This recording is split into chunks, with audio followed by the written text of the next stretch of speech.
गुरुदेव के चरणों में शास्त्री परिवार का अनंत कोटि नमोस्तु। प्रश्न पे आता हूँ गुरुदेव कि खट्टा या मीठा अचार में कितना सारा एडजस्टमेंट होता है। आम का स्वभाव खट्टा होता है, शक्कर और गुड़ का स्वभाव मीठा होता है, मेथी का स्वभाव कड़वा होता है, मिर्च का स्वभाव तो हम सभी जानते ही हैं, नमक की प्रकृति में लवणता है, राई की प्रकृति में कसैलापन है। फिर भी अचार ने कितना अच्छा सामंजस्य बिठाया है कि सभी को अच्छा लगता है।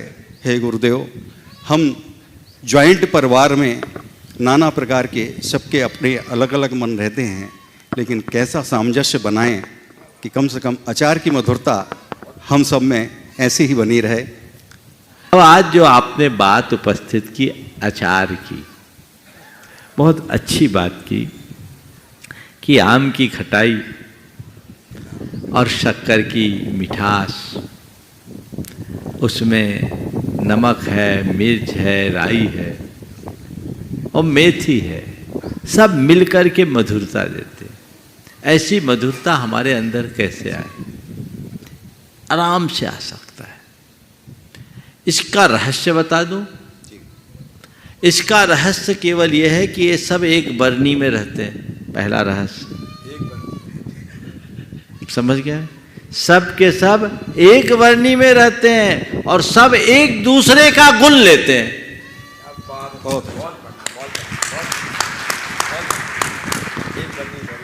बस एक घर में रहो, एक झंडे के नीचे रहो, एक बरनी में रहो और एक दूसरे का गुण ग्रहण करने लगो, तुम्हारे यहां भी अचार की मिठास आएगी। और एक बात बोलूं, अचार खाए तो हमें बहुत साल हो गए, लेकिन अचार जो खाए हैं उनको बोलता हूं, सब एक बरनी में रह करके मिक्सअप होते हैं, लेकिन उसके साथ भी सबका अलग अलग स्वाद का आभास भी होता है।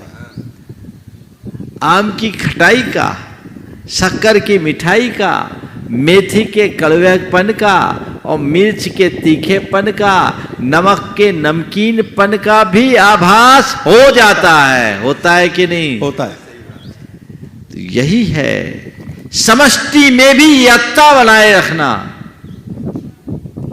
अगर हम एक दूसरे के गुण को ग्रहण करने का भाव रखें, एक दूसरे के साथ रहने और साथ निभाने की वृत्ति अपनाएं, वे एक साथ रहते हैं और साथ निभाते हैं।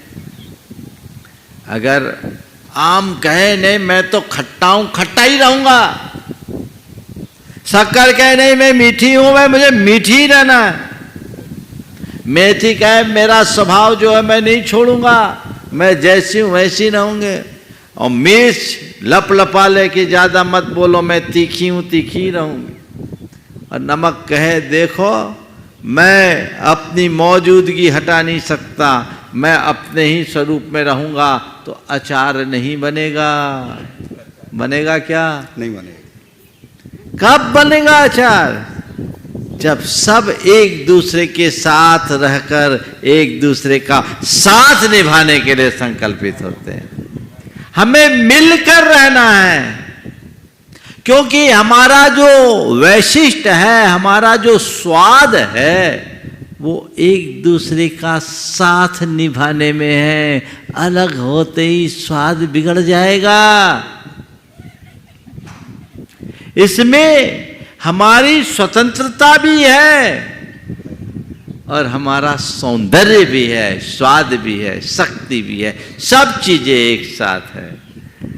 तो जब हम वैसी मनोवृत्ति अपने भीतर जगा ले, तब मजा है। जब एक बरनी में ये आ जाते हैं ना, तो ये अपने आप को हटा करके अचार को ध्यान में रखते हैं। बस हमें भी व्यक्तिगत महत्वाकांक्षाओं को गौण करके घर परिवार की सुख शांति और समृद्धि को अपना लक्ष्य बनाना चाहिए, और उसके लिए अपना जितना उत्कृष्ट हो उत्सर्ग करना चाहिए। यदि हम ऐसा करने में तत्पर हो जाए तो हमारा बेड़ा पार। गुरुदेव की